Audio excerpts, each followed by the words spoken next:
सुप्रभात मित्रांनो, कसे आहात? मजेत आहात ना? मजेतच राहायला पाहिजे। आज ॲक्च्युली 10 तारीख आहे, डिसेंबर महिना आहे, 2023चा शेवटचा महिना आहे ह्या वर्षातलं। आणि आपण खूप सारा गोष्टी कव्हर केलेल्या ह्या वर्षात, जेवढ्या पॉसिबल होत्या तेवढा। पण आज जरा स्पेशल राईडसाठी निघालेलो आहे। राईड म्हणजे आपल्या मुंबईपासून जवळपास हाकेच्या अंतरावर एक 90 किलोमीटर अंतर तुम्ही डिस्टन्स म्हणू शकता की आपण जात आहोत शिरगाव फोर्टला। शिरगावच्या बाजूला एक राम मंदिर आहे 18व्या शतकातलं, आणि बाजूला सातपाटी बंदर आहे। त्या पण गोष्टी आपल्याला बघायच्या आहेत, नवीन काहीतरी बघायचं आहे। मुंबईपासून एक 90 किलोमीटर अंतरावर आहे, त्याच्यामुळे त्या गोष्टी आपल्याला बघायच्या आहेत। तर आता आपण जात आहोत। आता आपण पोचलेलो आहोत सफाळे रोडला। जवळपास एक 70 किलोमीटर डिस्टन्स आपण कव्हर केलेला आहे ठाण्यापासून। आणि हा जो रोड तुम्हाला दिसतोय, माझ्या मागचा रोड दिसतोय, तो रोड आहे सफाळे रोड। आणि इकडून जवळपास मला गुगल मॅपवर दाखवतोय 21 किलोमीटर अंतर। सुप्रभात मित्रांनो, कसे आहात? मजेत आहात ना? तर फायनली आपण पोचलेलो आहोत शिरगाव किल्ल्यावर। माझ्या मागे बघू शकता तुम्ही, हे बघा शिरगाव किल्ल्याचा हा एंट्रन्स आहे। आता आपण थेट शिरगाव किल्ल्याच्या आतमध्ये जाऊया आणि काही नवीन गोष्टी बघायला भेटतात का, लाईक भुयारी मार्ग किंवा किल्ल्याची तटबंदी वगैरे, या सगळ्या गोष्टी जाऊन आपण एक्सप्लोर करूया। दिवस खूप छान आहे आणि आज नवीन कुर्ता पण घातलेला आहे, तर याची माहिती तुम्हाला पूर्ण व्हिडिओमार्फत मी देईनच। आधी आपण किल्ला बघून घेऊया। खूप मस्त, आणि तटबंदी अजूनही जिवंत आहे आणि अजूनही एकदम काय बोलतात देखणी आहे। तुम्हाला मी किल्ल्याचं दर्शन दाखवतो, पूर्ण किल्ल्याची माहिती पण या व्हिडिओमार्फत देईल। पश्चिम उपनगरीय रेल्वे स्टेशनवरील शेवटचे स्टेशन म्हणजे विरार। विरारच्या पुढे जाण्यासाठी मेल अथवा शटल पकडावी व पालघरला उतरावे। मुंबईने यायचे असल्यास मेल गाड्या ठराविक वेळेत मुंबई सेंट्रल, बांद्रे, अंधेरी, बोरिवली येथून उपलब्ध आहेत। पालघरला पोहोचल्यावर तेथून सातपाटी मार्गावर धावणाऱ्या बस अर्धा तासाने आहेत। या बस पकडून आपल्याला शिरगाव स्टॉपवर उतरावे लागते। हे अंतर बसने 15 मिनिटाचे आहे। हा रस्ता पालघर, धनसार, शिरगाव, सातपाटी असा आहे। याच रस्त्यासाठी फक्त शेअर रिक्षा 10 आसनी उपलब्ध आहे। शिरगाव स्टॉप ते किल्ला अंतर चालत 5 मिनिटाचे आहे। दुसरा मार्ग म्हणजे गावच्या बाहेरून येणारा रस्ता। हा रस्ता कंपनी रस्ता म्हणून ओळखला जातो। या रस्त्यावरून फक्त बसेस, त्या सुद्धा अतिशय कमी प्रमाणात उपलब्ध आहेत। परंतु दोन्ही रस्ते शिरगाव येथे मिळत असल्यामुळे प्रवास कुठल्याही रस्त्याने झाला तरी काहीच फरक पडत नाही। परंतु हा किल्ला समोरून जात असल्यामुळे शिरगाव स्टॉप ते किल्ला 5 मिनिटं चालायचे अंतर वाचते।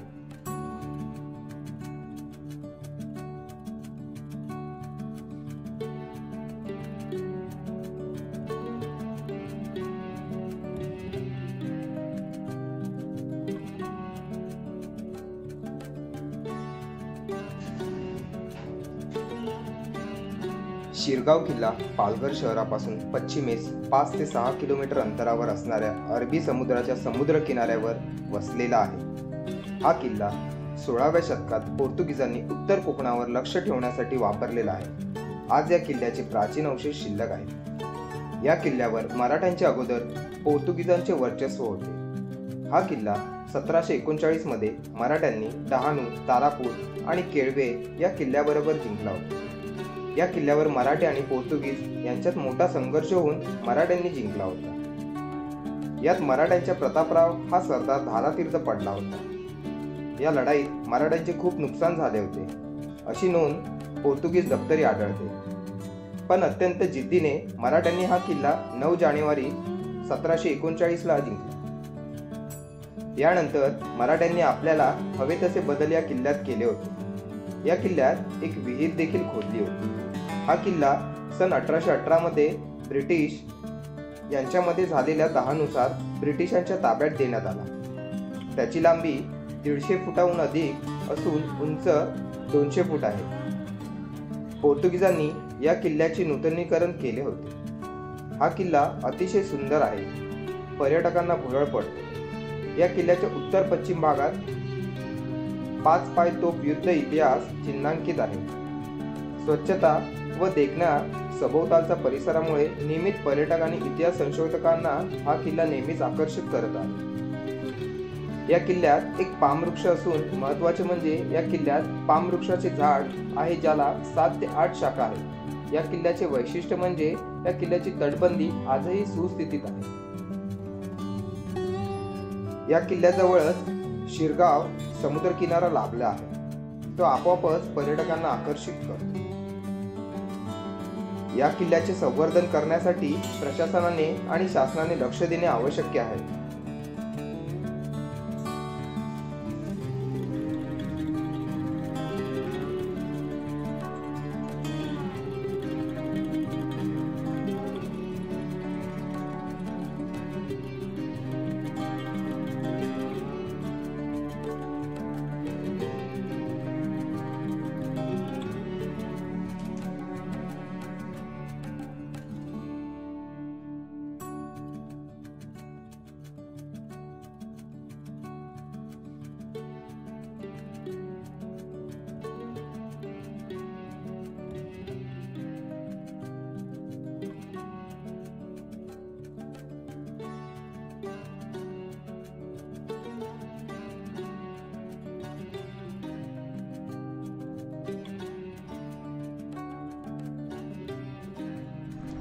मित्रांनो, आपण पोचलेलो आहोत आता अजून एका टेहळणी बुरुजावर। तर टेहळणी बुरुजावर तुम्ही माझ्या मागे बघू शकता, ही माझ्या मागे आहे ती तोफ आहे, म्हणजे इतिहासकालीन तोफ आहे। इकडची बुरुजं आहे ती चांगल्या सुअवस्थेत आहेत।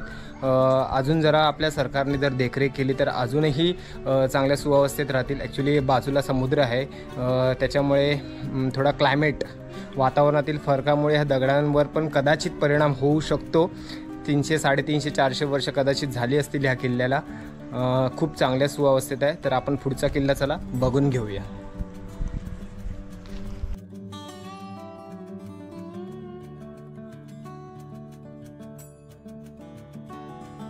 किल्ल्याला 4 कोपऱ्यात 4 बुरुज असून प्रवेशद्वाराजवळ एक बुरुज आहे। प्रवेशद्वाराच्या वर एक अत्यंत सुबक बांधणीचा चबुतरा आहे। हा चबुतरा आपल्याला रायगडावरील महाराजांच्या समाधीची आठवण करून देतो। येथील तटबंदीवर बुरुजावर जाण्यासाठी किल्ल्याच्या आत असणाऱ्या तटबंदीच्या बाहेरून पायऱ्या असल्या तरी बुरुजावर जायला तटबंदीच्या अंतर्भागातूनही पायऱ्या केलेल्या आहेत। अर्थात आतून जाणाऱ्या पायऱ्या सध्या वापरात नसल्या तरी बुरुजाला असलेल्या खिडक्यामधून आपल्याला त्या पायऱ्या दिसतात। किल्ल्याच्या पश्चिमेकडील तटबंदीत आणखी एक दरवाजा आहे, मात्र आता तो पूर्णपणे बंद केलेला आहे। किल्ल्याच्या तटबंदीवरून पश्चिमेकडे असणाऱ्या समुद्र किनाऱ्याचे सुंदर दृश्य दिसते।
मित्रांनो, अशा प्रकारे तुम्हाला शिरगाव किल्ला, भुईकोट किल्ला हा तुम्हाला दाखवलेला आहे। माहिती पण सगळी दिलेली आहे माझ्याकडून जेवढी पॉसिबल होते। मला सांगा व्हिडिओ कसा वाटला। व्हिडिओ आवडल्यास जास्तीत जास्त लाईक करा, शेअर करा, सबस्क्राईब करायला विसरू नका। आणि जे मुंबईच्या जवळ असतात त्यांनी नक्की इकडे यायला विसरू नका, कारण जवळपास 90 किलोमीटर अंतरावर किल्ला आहे। आणि नक्की या। जय हिंद, जय महाराष्ट्र, जय शिवराय। मित्रांनो, आपण जो सफाई रोड आहे तो क्रॉस केल्यानंतर आपण शिरगावला येऊन पोहोचतो। तर हा माझ्या तुम्हाला हे जे दाखवलं आहे, हे मागच्या व्हिडिओमध्ये तुम्हाला जो शिरगावचा किल्ला दाखवला आहे तो हा पालघर जिल्ह्यामध्येच आहे, शिरगावमध्येच आहे. तर आता मला तुम्ही बघून घ्या तो व्हिडिओ, शिरगावच्या किल्ल्याचा व्हिडिओ बघून घ्या. आणि बाजूलाच लागून समुद्रकिनारा आहे, म्हणजे बीच आहे. हे बघा, पार्किंगला वगैरे खूप मस्त छान व्यवस्था आहे इकडे. आणि इकडे ह्या साईडला बीच आहे. तर जरा बीचवर जाऊन बीचचा व्ह्यू पण जरा बघून येऊया, कारण इकडचे बीच आहेत ते खूप छान आणि सुंदर आहेत. गोव्याला जायची गरज नाही, गोव्यापेक्षा आपला महाराष्ट्र मला तर बरा वाटतो. तर आपण जाऊन आधी बीचचं लोकेशन आणि बीच म्हणजे एक समुद्रकिनारा कसा आहे ते बघून घेऊया. तर ते बघा, झाडं बघा, हे बघा सदाहरित झाडे, हे बघा.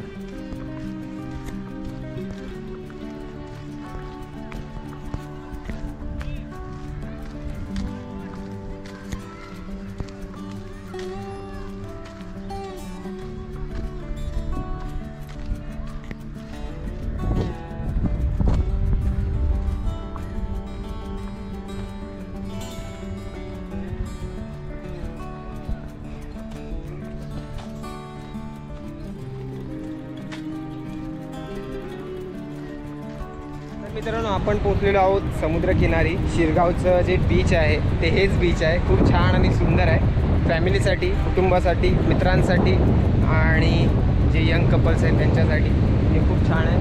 कदाचित तिकडे संध्याकाळी बोटिंग होत असेल. वारा थोडा कमी आहे. आता थोड्या वेळाने भरती चालू होईल.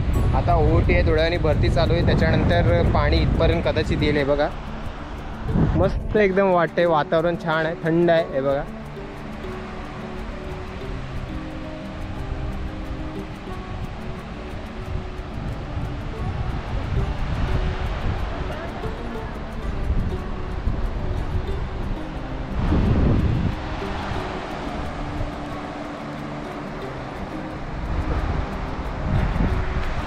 तर मित्रांनो आता आपण इकडून जाऊया सातपाटी बंदरला. सातपाटी बंदर बहुतेक ना त्या साईडला आहे, जवळपास इकडून 4 किलोमीटर अंतर आहे. राम मंदिर आहे तिकडे, फार प्राचीन, म्हणजे 18व्या शतकातलं राम मंदिर आहे, ते बघूया आणि मग काहीतरी खाऊया आणि त्याच्यानंतर आपण इकडून परत रिटर्न फिरूया, म्हणजे आपण ठाण्याला रिटर्न फिरूया. तर चला आपण फटाफट गोष्टी कवर करूया. तोपर्यंत तुम्ही सी व्ह्यू एन्जॉय करा.